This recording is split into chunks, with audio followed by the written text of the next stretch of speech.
सत्य सनातन धर्म की जय। इस देश के बहुसंख्यकों को भूलने की आदत आज की नहीं है, बहुत पुरानी है।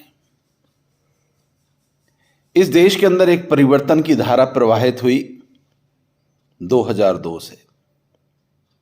एक योद्धा, एक पराक्रमी, एक कुशल नेतृत्व का ज्ञाता, वेदों और शास्त्रों से परिपूर्ण व्यक्तित्व 2002 में गुजरात का मुख्यमंत्री बनता है।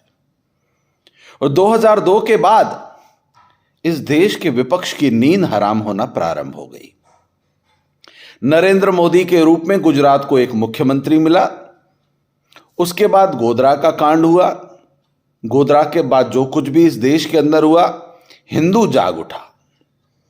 इस देश के अंदर जो कांग्रेस, वामपंथी और विपक्षी मिलाकर दंगे करवाते थे, जिसमें सपा बसपा का महत्वपूर्ण योगदान होता था, 2002 के बाद दंगे बंद हो गए। गोधरा के अंदर जो कुछ हुआ, उसके बाद मुख्यमंत्री द्वारा तुरंत और तत्काल आर्मी को बुला लिया गया और दंगों पर नियंत्रण पाया गया। परंतु इस देश के विपक्षियों ने नरेंद्र मोदी जी को मुस्लिम विरोधी का टैग लगाना चालू कर दिया और इस देश का अल्पसंख्यक अशिक्षित होने के कारण उस धारा में मान बैठा कि हां, नरेंद्र मोदी मुस्लिम विरोधी है, जबकि सर्वाधिक मुसलमानों ने प्रगति और तरक्की नरेंद्र मोदी के नेतृत्व की सरकार गुजरात में करते चले गए। साथियों, यह वीडियो बहुत महत्वपूर्ण है। अगर आप राष्ट्रवाद के साथ हैं, देश के सनातनी हिंदू हैं और इस देश के बरगलाए हुए मुसलमानों को शिक्षित करना चाहते हैं, उन्हें सच बताना चाहते हैं, तो इस वीडियो को अंत तक सुनिएगा, लाइक भी कीजिएगा, शेयर भी कीजिएगा। और जिन लोगों ने मेरा चैनल सब्सक्राइब नहीं किया, वह चैनल सब्सक्राइब तुरंत कीजिएगा, औरों को प्रेरित कीजिएगा, क्योंकि यह चैनल बिकाऊ नहीं है। यह सच्चा चैनल, राष्ट्रवादियों का चैनल, आप सबका चैनल है। इस देश के विपक्षी उसी समय से तिलमिलाए हुए। नरेंद्र मोदी जी के नेतृत्व में अल्पसंख्यक मुसलमान गुजरात में सुरक्षित भी हुआ, विकसित भी हुआ और धन धान्य से संपन्न होता चला गया।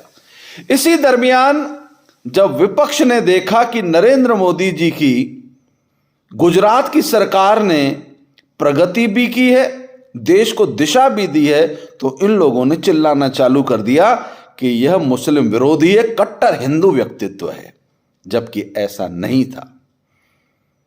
गुजरात के मुख्यमंत्री के बाद जैसे जैसे नरेंद्र मोदी जी के कदम दिल्ली की तरफ बढ़ रहे थे, तो इन लोगों ने चिल्लाना चालू किया, मोदी आएगा सबको खा जाएगा। यह स्लोगन आपने कई बार सुना होगा। देश के मुसलमानों के अंदर एक भय पैदा करने की कोशिश की गई, जबकि देश का बहुसंख्यक, इस देश का पढ़ा लिखा मुसलमान यह मानने के लिए तैयार था कि नरेंद्र मोदी जी अगर भारत के प्रधानमंत्री बन जाएंगे तो भारत की तरक्की होगी, विकास होगा, भारत विश्व गुरु बनेगा, जिसके लिए पढ़े लिखे मुसलमानों को कोई आपत्ति नहीं थी कि भारत की ताकत बढ़नी चाहिए। परंतु बरगलाए हुआ मुसलमान तब भी यह मानता था कि मोदी आएगा सबको खा जाएगा। यह डर बिठाने की कोशिश कांग्रेस और विपक्षियों द्वारा समय समय पर की जाती रही। हुआ क्या? नरेंद्र मोदी जी आए, इस देश के अंदर दंगे खत्म हो गए। जहां जहां पर कांग्रेस की सरकार थी या आज भी है, वहां देखिए आज भी हिंदू मुसलमान दंगे होते हैं। और जहां जहां भारतीय जनता पार्टी की सरकार है, वहां दंगे नहीं होते, वहां सरतन से जुदा नहीं होता, वहां विकास होता है और विश्वास होता है। भारत का प्रधानमंत्री आज भी अपनी पार्टी के नेताओं को कहता है कि अल्पसंख्यकों के बीच में जाइए, उनका विश्वास अर्जित करने की कोशिश कीजिए।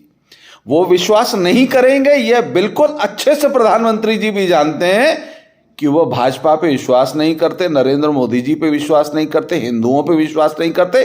परंतु उसके बाद भी परिवार के मुखिया होने के नाते वह अपनी पार्टी के नेताओं को कहते हैं कि अल्पसंख्यकों के बीच में जाइए, उन्हें अपना बनाने की कोशिश कीजिए, जो कि इतिहास में कभी हुए नहीं हैं। प्रयास करने में कोई बुराई उन्हें आज भी नजर नहीं आती, परंतु इस देश का बरगलाया हुआ मुसलमान यह कब मानेगा यह किसी को पता नहीं। परंतु सच्चाई यह है कि धीरे धीरे धीरे इस देश का मुसलमान भी यह मान चुका है कि नरेंद्र मोदी ने इस भारत को प्रगति दी है, मुसलमानों को वैक्सीन भी दी, समय पर बिना भेदभाव के, बिना जाति के आधार पर राशन भी दिया, और उनके बच्चों को शिक्षा दीक्षा देने का काम भी नरेंद्र मोदी की सरकार कर रही है। इसलिए इस देश का मुसलमान भी अब नरेंद्र मोदी जी के पक्ष में मतदान करने लगा है। यह कई विपक्षियों को और मुस्लिम नेताओं को रास नहीं आ रहा। यह सबसे बड़ी समस्या है। अब उनको लगा कि किसी भी तरह से हिंदुओं को बरगलाया जाए, क्योंकि सभी विपक्षियों को मालूम है कि हिंदुओं के अंदर जिनका कुछ डीएनए खराब है वह उनके सपने को साकार करने में कुछ न कुछ मदद कर सकते हैं। आचार्य धीरेंद्र शास्त्री के अनुसार जब उन्होंने धर्मांतरण रोका, जिन हिंदुओं को ईसाई बनाने का काम किया जा रहा था उन पर उन्होंने कटाक्ष प्रारंभ किया, तो धीरेंद्र शास्त्री का विरोध करने वाला कोई ईसाई पैदा नहीं हुआ, कोई मुसलमान पैदा नहीं हुआ। उन पर कटाक्ष करने वाले सभी हिंदू थे, क्योंकि हिंदू इस देश नहीं भारत के इतिहास का सबसे गद्दार माना जाता रहा है। हिंदुओं के अंदर जिनका डीएनए खराब होता है, जिनको जयचंद कहा जाता है, इस प्रकार के 2-5% वो नेता जो अपनी राजनीतिक महत्वाकांक्षाओं के कारण अपने आकाओं को खुश करने के लिए हिंदू साधुओं पर, संतों पर उंगली उठाते हैं, ईसाइयों पर हिम्मत नहीं होती। ईसाई क्या क्या करते हैं, क्या धतकर्म करते हैं, वो भी देख लीजिए आप।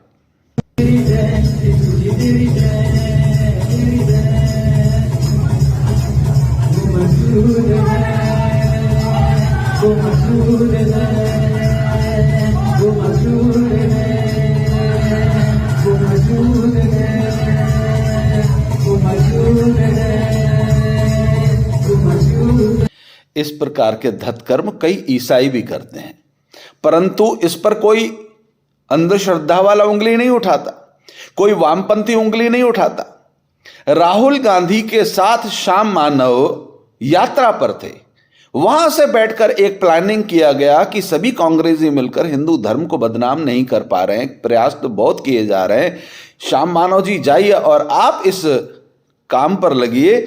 तो श्याम मानव को राहुल गांधी द्वारा आचार्य धीरेंद्र शास्त्री पर उंगली उठाने का काम सौंपा गया। यह वामपंथी टुकड़े टुकड़े टीम का दलाल हिंदुओं को बदनाम करने का प्रयास करता है, परंतु उसके साथ खड़े कौन हो गए? सभी वह जयचंद हिंदू जो हिंदुओं के विरोधी हैं, जिनके डीएनए में मिलावट है, जो हिंदू होने के बावजूद हिंदुत्व के लिए घृणा और ईर्ष्या रखते हैं, जो कांग्रेस की, वामपंथी की, आम आदमी पार्टी की, सपा बसपा की दलाली करते हैं। ऐसे लोगों ने धीरेंद्र शास्त्री का विरोध कर दिया। जो लोग उत्तर प्रदेश के चुनाव में अपनी सीट न बचा सके, मौर्य जैसे नेता, उन लोगों ने हिंदुओं पर और रामचरितमानस पर उंगली उठाना प्रारंभ कर दी।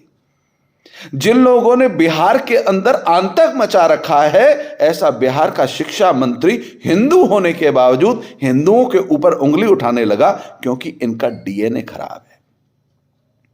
देश के बहुसंख्यकों, सनातनी हिंदुओं, सच्चाई यह है कि नरेंद्र मोदी जी जब से केंद्र में आए हैं तब से नहीं, 2002 से जब से उनका राजनीतिक प्रवेश हुआ है तब से लेकर आज तक कभी उनको मौत का सौदागर कहा गया, कैसी कैसी उन्हें गालियां दी गई।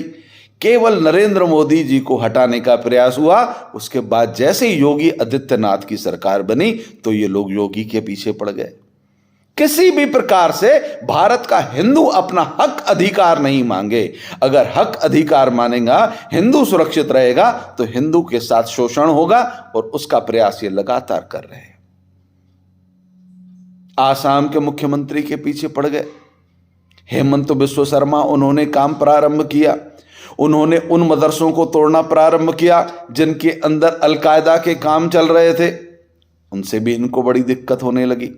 मध्य प्रदेश के मुख्यमंत्री शिवराज सिंह चौहान जी ने जब इस प्रदेश के अंदर दंगे भड़काने की कोशिश की गई, जब उनके ऊपर बुलडोजर चलाने का काम किया, तो गृह मंत्री नरोत्तम मिश्रा और शिवराज सिंह चौहान इनकी टारगेट पे आ गए। इस देश के सनातनी उन हिंदुओं से मैं निवेदन करने, जिनका डीएनए खराब नहीं, जिनका डीएनए खराब है, उनसे क्या निवेदन करूं मैं?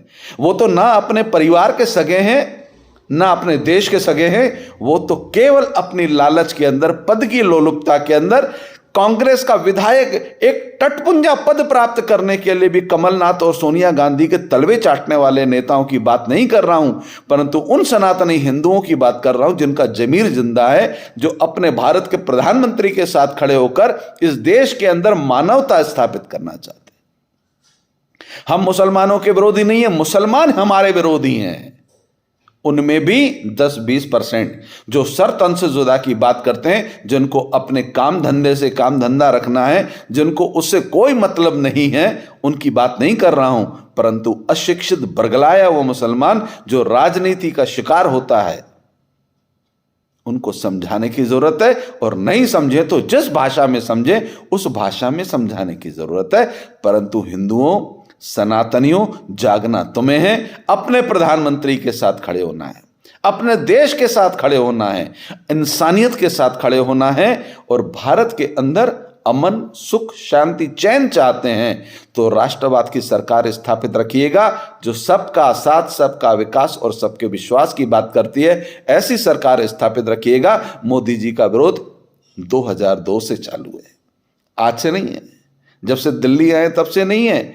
जब वो गुजरात में थे तो भी इन्हीं के टारगेट पे थे। सोनिया गांधी की सरकार ने भारत के प्रधानमंत्री को फंसाने के बहुत षड्यंत्र किए, परंतु क्योंकि ईमानदार, निष्ठावान और राष्ट्रवादी व्यक्ति हैं, वो उनके हाथ आते नहीं है। परंतु निवेदन कर रहा हूं, षड्यंत्र बहुत बड़ा है। सनातन के साथ षड्यंत्र है, भारत के साथ षड्यंत्र है, एक राष्ट्रवादी प्रधानमंत्री के साथ षड्यंत्र रचा जा रहा है। पूरा विश्व तो उसके साथ खड़ा है। और अगर आज भी कहीं भय लगता है कि कोई खड़ा साथ नहीं है, तो इस देश का बरगलाया हुआ वह हिंदू, वह सनातनी, जो शिक्षा तो चाहता है, सुरक्षा तो चाहता है, संपत्ति तो चाहता है, विकास तो चाहता है, परंतु अपने भारत के प्रधानमंत्री के साथ कहीं कहीं डगमग होता नजर आता है, उनसे निवेदन आवेदन कर रहा हूं, राष्ट्रवाद के साथ खड़े रहिए, भारत के प्रधानमंत्री के साथ खड़े रहिए। यह देश सुरक्षित रहेगा, आपका धर्म सुरक्षित रहेगा। जय हिंद, जय भारत।